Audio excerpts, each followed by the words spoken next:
नमस्कार, आप देख रहे हैं आज तक। आपके साथ हूं मैं नेहा बाथम। हाथरस मामले में आज सीबीआई की तफ्तीश का दूसरा अहम दिन है। जांच अधिकारी पीड़िता के दोनों भाइयों से और पिता का बयान दर्ज कर रहे हैं। 14 सितंबर को इस वारदात से लेकर अब तक उठे तमाम सवालों का सच जानने के लिए सीबीआई ने अब कमर कस ली है। तो आज जांच का दूसरा दिन है। चिता की जगह की जांच की गई, कल भाई के साथ जांच की गई। पीड़ित परिवार से फिर आज बातचीत होगी। उस जगह का भी मुआयना सीबीआई की टीम ने किया जहां पर वारदात हुई थी।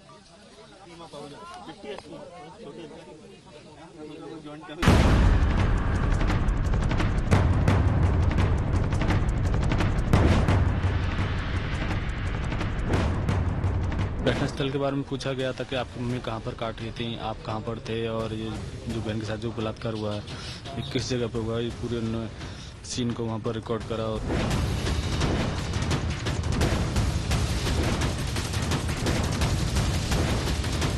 हाँ, उम्मीद तो जगी है कि हमें न्याय मिलेगा, बेटी को इंसाफ मिलेगा। हमें उम्मीद तो है। कर गए हैं, चप्पल लेकर के गए हैं जो बहन थी उसकी, और कैन लेकर के गए हैं जो जिसमें बताया जा रहा था कि गंगा जल है। 14 सितंबर को जो कुछ हुआ उसका सच जानने की पूरी कोशिश में है सीबीआई टीम। 15 सदस्यों की जांच टीम हाथरस में है। कृषि भवन कैंप ऑफिस बना है जांच एजेंसी का। वहीं से सीबीआई के अधिकारी लगातार जांच के दायरे पर चर्चा कर रहे हैं और बुलगड़ी गांव में चल रही है तफ्तीश। लगातार दूसरे दिन सीबीआई की पूछताछ का सिलसिला जारी है। कोशिश है कि पीड़िता के परिजनों की हर एक शिकायत और आरोपों को गंभीरता से सुना जाए और फिर उसके आधार पर इंसाफ दिलाने की दिशा में आगे बढ़ा जाए। सीबीआई की टीम ने अपनी जांच शुरू की है। तो आज परिवार के जो मेल सदस्य हैं, जो पीड़ित के पिता हैं, दोनों भाई हैं, उनको बुलाया जा रहा है। तो उन्हीं को अभी लेके जाएगा। सीबीआई का जांच करने का अपना एक तरीका है, उनका अपना एक वो है, उसी के अनुसार वो करते हैं। उसमें हम लोगों का ऐसा कोई वो नहीं है। तो वो अपने हिसाब से ही काम कर रहे हैं। जो भी उनकी फाइंडिंग्स आएंगी वो बाद में पता चलेगा। सीबीआई ने पीड़िता के भाइयों, पिता और घर के अन्य सदस्यों से पूछताछ का फैसला किया है। इस कड़ी में आज दोनों भाई और पिता अपने बयान दर्ज करा रहे हैं। सुबह करीब 11:40 पर एसडीएम खुद अपनी मौजूदगी में दोनों भाई और पिता को लेकर सीबीआई दफ्तर रवाना हो गयी, जहां उनका बयान दर्ज हो रहा है। सीबीआई ने आज परिवार के 3 सदस्यों को यहां से पूछताछ के लिए लेकर के जा रही है। सीबीआई ने इससे पहले भी परिवार में जो पीड़िता के भाई हैं उनसे पूछताछ कर चुकी है। यहां आप देख रहे हैं कि पीड़िता के जो पिता हैं और दोनों भाई, उनको पूछताछ के लिए यहां पर बुलाया गया है। सीबीआई की टीम यहां से लेकर के जा रही है। जानकारी यह है कि परिवार के जो 3 सदस्य हैं इनको आज पूछताछ के लिए बुलाया है सीबीआई ने, और इसके बाद यहां से इनको उस जगह पर ले जाया जाएगा जहां पर सीबीआई ने अपना कैंप ऑफिस इस वक्त बनाया हुआ है।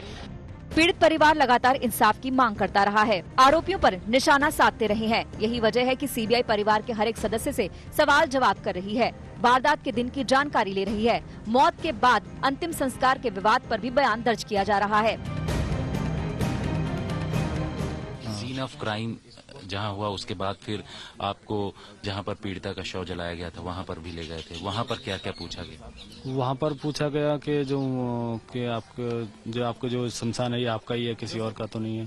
क्योंकि वहाँ पर करीब मार्च में मेरी एक दादी छोटी वाली खत्म हो गई, तो उनके कपड़े पड़े हुए थे। उन्होंने बोला ये किसके कपड़े हैं, तो उन्होंने बताया था कि मेरी दादी है, छोटी वाली उनके कपड़े पड़े थे। अच्छा। पीड़िता के बारे में भी पुलिस ने किस तरीके से लापरवाही की, इन तमाम चीजों पर भी जानकारी नहीं, इसके बारे में उन्होंने कुछ नहीं पूछा। सीबीआई पीड़िता के भाई और आरोपी के फोन पर हुई बातचीत को लेकर भी पड़ताल करना चाहती है। अधिकारी जानना चाहते हैं कि मुख्य आरोपी और पीड़िता के भाई के फोन पर 6 महीने तक क्या बातें हुई। सवाल ये भी है कि क्या उस फोन का इस्तेमाल कोई और कर रहा था। इन्हीं सवालों की गुत्थी सुलझाने के लिए जांच एजेंसी ने यूपी पुलिस से 6 महीने की कॉल डिटेल्स मांगी है, जिसमें 104 बार बातचीत का खुलासा हो चुका है। माना यह भी जा रहा है कि पीड़ित के भाइयों और पिता से पूछताछ के अलावा कुछ गवाहों से भी सीबीआई बयान ले सकती है।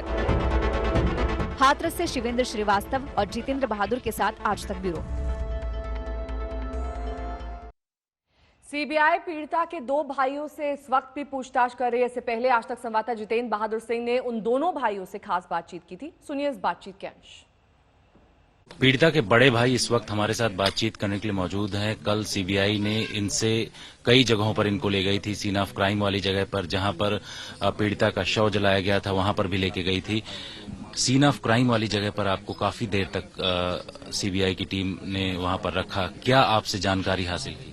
जानकारी पूरे घटनास्थल के बारे में पूछा गया था कि आपकी मम्मी कहाँ पर काट रही थी, आप कहाँ पर थे, और ये जो बहन के साथ जो बलात्कार हुआ है ये किस जगह पर हुआ है। ये पूरे सीन को वहाँ पर रिकॉर्ड करा, उसको लिखित में भी लिया है, पूरी जानकारी लेके गए हैं। फिर उसके बाद यहाँ पर भी आए हैं। यहाँ पर वहाँ सीन ऑफ क्राइम वाली जगह पर आपसे क्या क्या पूछा? सीबीआई वाले किस तरीके से वहाँ पर छानबीन कर रहे हैं? वो अपनी अपनी तरह से छानबीन कर रहे थे। हमसे पूछा गया था आप कहाँ पर थे। मैंने बताया मैं तो घर पे था उस टाइम जब जो हुआ है। आपकी मम्मी कितनी दूर काट रही थी, तो वो जगह भी दिखाई थी, हाँ मम्मी काट रही थी। बहन को कहाँ से घास इकट्ठा कर रही थी, किस तरह से खिचड़ के लेके गए थे, इसके बारे में मतलब पूरी जानकारी दी थी हमने। जो भी देते आ रहे हैं वही जानकारी हमने दी। काफी देर तक 2-2.25 घंटे वहाँ पर। हाँ। फिर मदर को भी बुलाया था, उनसे क्या हाँ। जानकारी? उनसे भी वो अलग थी, मेरे को तो अलग कर दिया था। उनसे भी अपनी जो भी बारे में उनके अलग तरीके से पूछा गया था। सीन ऑफ क्राइम जहाँ हुआ उसके बाद फिर आपको जहाँ पर पीड़िता का शव जलाया गया था वहाँ पर भी ले गए थे। वहाँ पर क्या क्या पूछा गया? वहाँ पर पूछा गया कि आपका जो शमशान है ये आपका ही है, किसी और का तो नहीं है। क्योंकि वहाँ पर करीब मार्च में मेरी दादी छोटी वाली खत्म हो गई, तो उनके कपड़े पड़े हुए थे। उन्होंने सोचा ये किसके कपड़े हैं, तो उन्होंने बताया था कि मेरी दादी है, छोटी वाली उनके कपड़े पड़े थे। अच्छा। पीड़िता के बारे में भी पुलिस ने किस तरीके से लापरवाही की, इन तमाम चीजों पर भी जानकारी? नहीं, इसके बारे में उन्होंने कुछ नहीं पूछा। इसके अलावा घर पर आई थी तो घर में भी किससे किससे पूछताछ किया? कौन सा सामान लेकर के गई? घर पे खाली हम लोग थे, पापा मम्मी और हम लोग ही थे। और जो चीज वो जो बोतल थी कैन उसको लेके गए, चप्पल को लेके गए। और इसके अलावा जो कृषि विभाग है वहाँ पर भी आपको कई घंटे तक रखा उन्होंने? हम लोग, मैं तो खाली बैठा रहा था वहाँ पर, पूछताछ तो नहीं करी गई। जो चीज वहाँ से लेके गए उसको पैक करके मोहर लगा के उसके ब्यूरो के लिए लेके जाएंगे वो लोग। सिग्नेचर करवाया? सिग्नेचर करवाए थे। डॉक्यूमेंट्स जो थे उस पे जो पैकेट थी उन पे कराए थे। जो सैंपल यहाँ से? हाँ, उन पे कराए थे। इसके अलावा आपको फिर से या घर के लोगों को पूछताछ के लिए बुलाया सीबीआई ने? अब हाँ बुलाएंगे, देखो हम जाना पड़ेगा। क्या कहा उन्होंने? क्योंकि अब हम आपको बुला सकते हैं, आपको आना में ठीक है। बिल्कुल। तो ये पीड़िता के बड़े भाई हैं और इनका ये कहना है कि सीबीआई इस पूरे मामले में जांच कर रही है, लगातार वो सहयोग कर रहे हैं। और उन्होंने ये कहा है कि आगे अगर पूछताछ के लिए बुलाया जाएगा तो ये लोग वहां मौजूद रहेंगे। कैमरामैन आलोक दास के साथ जितेंद्र सिंह, आज तक। सीबीआई आने से इंसाफ मिलेगा आपको, जो न्याय की बात कर रहे हैं? देखिए, अभी तो कल आई है सीबीआई, जो अपनी मतलब जो भी इंक्वायरी कर रही है, अभी उससे थोड़ा सा हमें लग रहा है कि हाँ थोड़ी सी न्याय मिलेगा। क्योंकि और भी जो जानकारी है वो अपना टोटल करेगी, जो भी घटना है, तो ये फाइनली बता पाएंगे। क्योंकि अभी हमें थोड़ा सा लग रहा है कि हाँ इंसाफ मिलेगा। इंसाफ मिलेगा, ये आपको आस लग रही है। 1 महीना लगभग हो गया है पीड़िता के साथ जिस तरीके से आरोपियों ने अंजाम दिया था। अब 1 महीने बाद आपको क्या दिख रहा है? सुरक्षा की भावना आप लोगों के अंदर है? हाँ, सुरक्षा की भावना तो है। सीबीआई की टीम घर पर भी आई थी, आप लोगों से, सबसे परिवार के सदस्यों से पूछताछ किया। कौन सा सामान लेकर के गई और क्या क्या पूछा था? उन्होंने यही पूछा था कि मतलब पिताजी से, मेरे से पूछा गया कि आप लोग घटना हुई थी जब कहाँ पर थे। हम लोगों ने बताया कि मैं तो गाजियाबाद था, ड्यूटी में पहुंच चुका था, और पापा वहाँ पर जो स्कूल में काम कर रहे थे वहाँ पर, वो भी वहाँ पर थे। और कल जो लेकर गए हैं, चप्पल लेकर के गए हैं जो बहन थी उसकी, और कैन लेकर के गए हैं जो जिसमें बताया जा रहा था कि गंगा जल है, गंगा जल था उसमें, उसको लेकर के गए हैं। और अंतिम संस्कार किया था वहाँ से, तो रेख वगैरह लेकर गए हैं शायद, और अस्थियाँ जो भी लेकर के गए हैं। आप लोगों ने भी अस्थियां वहां से कलेक्ट किया था, उसको आप लोगों ने कहां पर रखा हुआ है? क्या उसको भी लेकर के सीबीआई की टीम यहाँ से गई? नहीं, वो उसको नहीं लेकर के गए, वो तो हमने रख रखे हैं। तो अब आप लोग अस्थि विसर्जन कर रहे हैं, कब तक करेंगे? ये देखो अभी नहीं बता सकते, करेंगे अभी, थोड़ा सा न्याय जब मिल जाएगा हमें जब भी करेंगे। जब तक पूरा न्याय नहीं मिलेगा तब तक नहीं? जी। सीबीआई ने कई अहम जानकारियां जुटाई हैं। क्राइम सीन से सबूत जुटाए हैं, पीड़िता के घर वालों से बात की है और पूरी वारदात को लेकर उनका पक्ष जाना है। मंगलवार को कई घंटे तक जांच का यह सिलसिला जारी रहा।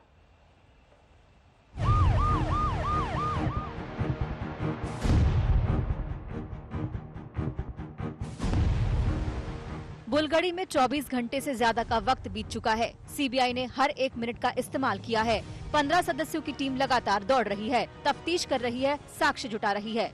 जब पीड़िता के परिवार वालों से पूरी तरह से पूछताछ हो जाएगी, जो मौका वारदात है, वारदात के दिन क्या कुछ हुआ था, ये सब कुछ जब जान समझ लेगी, उसके बाद सीबीआई का जो अगला कदम होगा वो होगा आरोपियों से पूछताछ। लेकिन अगर आज की बात की जाए तो पीड़िता के दोनों भाई और पिता को सीबीआई की टीम यहीं पर लेकर पहुंची हुई है और यहां पर सीबीआई की टीम अब उनसे पूछताछ करेगी। एफआईआर दर्ज करने के बाद पहले दिन सीबीआई की जांच का आगाज हुआ क्राइम सीन से। जांच अधिकारी शमशान भी पहुंचे। पहले दिन उनका तीसरा ठिकाना था पीड़िता का घर, जहां अधिकारियों ने घर वालों से बातचीत की। हाथरस की बिटिया के साथ क्या हुआ था, उसे किसने मार डाला, पुलिस ने आनन फानन में अंतिम संस्कार क्यों किया, ऐसे तमाम सवालों का जवाब जानने के लिए सीबीआई मंगलवार को एक्शन में आ गई।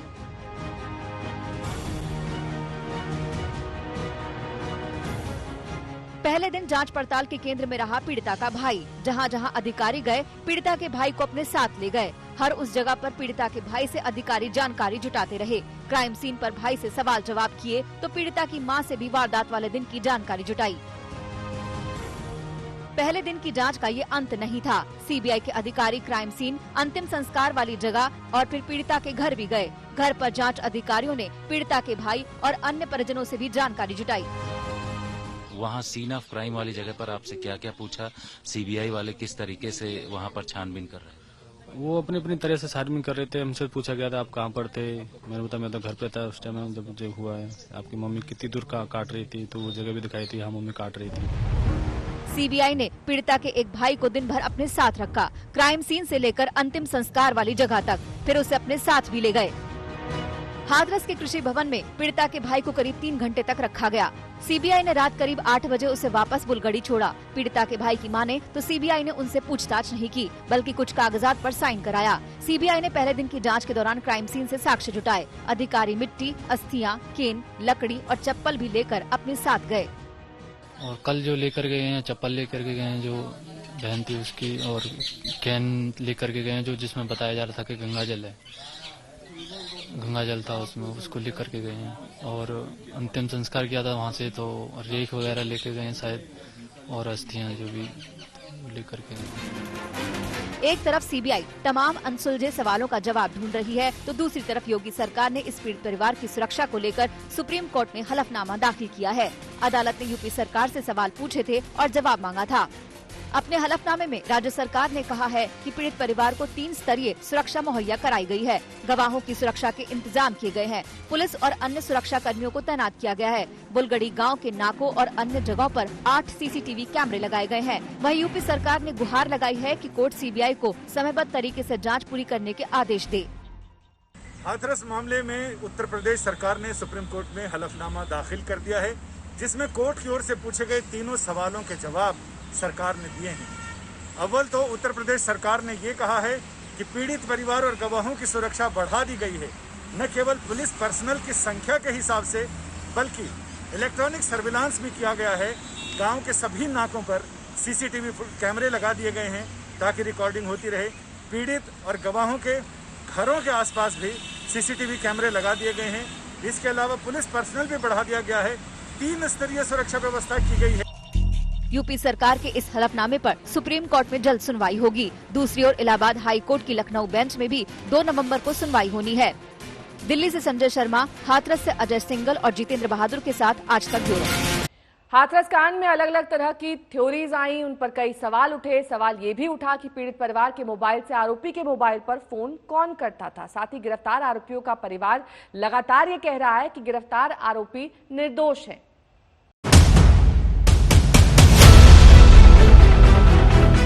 अस्थियां हैं वो आपने विसर्जित कर दी या नहीं? जी नहीं, विसर्जित अभी नहीं करेंगे। जब तक न्याय नहीं होगा, जब तक नहीं विसर्जित करेंगे। उसके भाई ने, उसकी माँ ने ही कराया जो कुछ कराया। हमारी तो बेटी भी चली गई और हमें तो क्या कहते हैं न कोई अभी न्याय मिलो और हमारे ऊपर ही ये आरोप लगाए जा रहे। पुलिस जांच कर चुकी, एसआईटी को अपनी रिपोर्ट देनी है और सीबीआई इस बात की तहकीकात कर रही है कि आखिर हाथरस की बिटिया की हत्या का सच क्या है। सीबीआई हर उस पहलू पर नजर जमाए है जहां से उसे लीड मिल सकती है। इस कड़ी में उस थ्योरी पर भी सीबीआई की नजर है जिससे ये बात सामने आई थी कि पीड़िता के भाई के फोन नंबर से आरोपी की बातचीत हुई है। ये कॉल डिटेल्स अक्टूबर 2019 से लेकर मार्च 2020 के हैं। ये कॉल डिटेल्स पुलिस ने जारी किए हैं। इसमें ये साफ नहीं है कि आरोपी संदीप ठाकुर से पीड़िता के परिवार के किस सदस्य ने बात की है। हालांकि पीड़िता के परिवार का कहना है कि ये सब एक षड्यंत्र है। फोन तो एक ही रहता है, फोन पापा के पास रहता है या फिर घर में दादी वादी के पास रखा रहता है। पूरा यह षड्यंत्र से बचाया जा रहा है। हर तरीका से बचाया जा रहा है। कभी कहते हैं कि लड़की चल की गई है, माँ से मार डाली है, कभी कुछ कहते हैं रात के 9:30 बजे मार डाली। हाथरस कांड में पीड़िता के दो बयान भी हैं।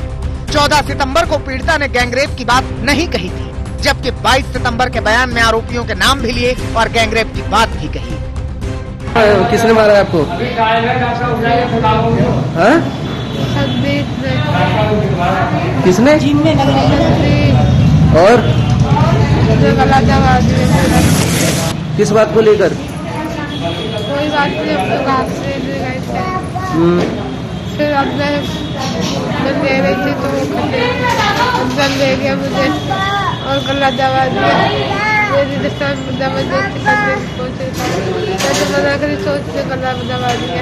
जिस दिन आपकी चोट लगी है उस दिन रेप हुआ है? अच्छा, दोनों ने किया था, कोई और भी था? वो दोनों थे और बाकी सब भाग गए थे। अच्छा, बाकी सब भाग गए थे। मम्मी को देख के। अच्छा, मम्मी को देख के भाग गए थे। तो आप उस समय होश में थे? थोड़ा सा होश था। थोड़ा सा होश था। अच्छा, तो रेप हुआ आपके साथ? आपको बता दें कि पीड़ित पक्ष ने जिन 4 लोगों के खिलाफ गैंगरेप और हत्या की रिपोर्ट दर्ज करवाई थी वो चारों न्यायिक हिरासत में हैं। वो लगातार कह रहे हैं कि उन्होंने कुछ नहीं किया, वो बेकसूर है। अलीगढ़ में बंद आरोपी संदीप ने तो 8 अक्टूबर को एक चिट्ठी भी लिखी थी जिसमें उसने खुद को बेकसूर कहा था। आरोपियों का परिवार भी लगातार कह रहा है कि उनके बच्चे निर्दोष हैं। बच्चों ने कोई गुनाह नहीं किया है, उसके भाई ने, उसकी माँ ने किया है। मेरे बच्चों ने कुछ गुनाह नहीं। इसके अलावा 8 अक्टूबर को पुलिस की तरफ से क्राइम सीन का एक वीडियो भी जारी किया गया।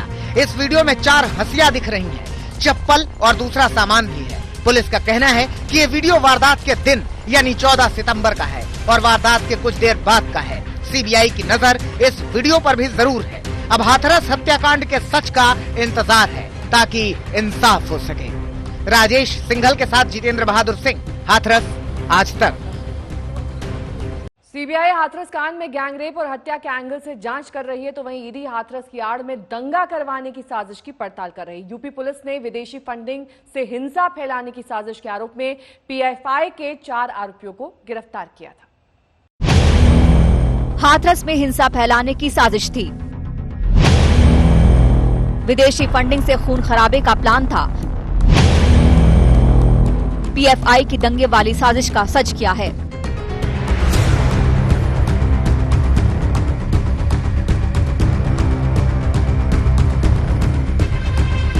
एक जघन्य वारदात और उस अपराध की आग में दंगा फैलाने की साजिश का आरोप। ये वो 4 चेहरे हैं जिन्हें यूपी पुलिस ने हिंसा भड़काने का षड्यंत्र करने के आरोप में दबोचा था। इंतजार था इनसे पूछताछ की इजाजत मिल जाए और सच सामने आ जाए। अब वो मौका आ गया है। मथुरा के मुख्य न्यायिक मजिस्ट्रेट ने पीएफआई के 4 एजेंटों से पूछताछ की मंजूरी दे दी है। हाथरस में हिंसा फैलाने की साजिश रचने के आरोप में मथुरा से गिरफ्तार पीएफआई के 4 सदस्यों से मथुरा जेल में ईडी पूछताछ करेगी। ईडी ने अदालत में खुलासा किया है कि गिरफ्तार आरोपी मसूद को पीएफआई के अकाउंट से विशेष उद्देश्य के लिए पैसे मिले थे। ईडी मसूद से पूछताछ करेगी कि क्या विशेष उद्देश्य हाथरस में हिंसा फैलाना तो नहीं था। खबर है कि प्रवर्तन निर्देशालय की टीम चारों से सवाल जवाब के लिए मथुरा जेल जाएगी। पीएफआई के चारों सदस्य अतीकुर रहमान, सिद्दीकी, मसूद अहमद और आलम से पूछताछ के लिए ईडी ने जिन ग्राउंड्स पर कोर्ट से इजाजत मांगी थी उसमें कहा गया था कि चारों पीएफआई के सक्रिय सदस्य हैं। उत्तर प्रदेश पुलिस ने सभी आरोपियों के पास से मोबाइल फोन, लैपटॉप और संदिग्ध सामग्री बरामद की है। यही नहीं, ईडी ने 2018 में भी दिल्ली में पीएफआई के खिलाफ मनी लॉन्ड्रिंग का केस दर्ज कर रखा है। मसूद अहमद पीएफआई का कार्यकर्ता है। उसने पीएफआई के बैंक खातों से किसी खास मकसद से रकम हासिल की है। वहीं मसूद पीएफआई के जनरल सेक्रेटरी मोहम्मद इलियास के संपर्क में भी रहा है। दिल्ली दंगों में भी पीएफआई की भूमिका शक के घेरे में आई थी। ईडी ने इन चारों से पूछताछ के लिए सवालों की फेहरिस्त तैयार कर ली है।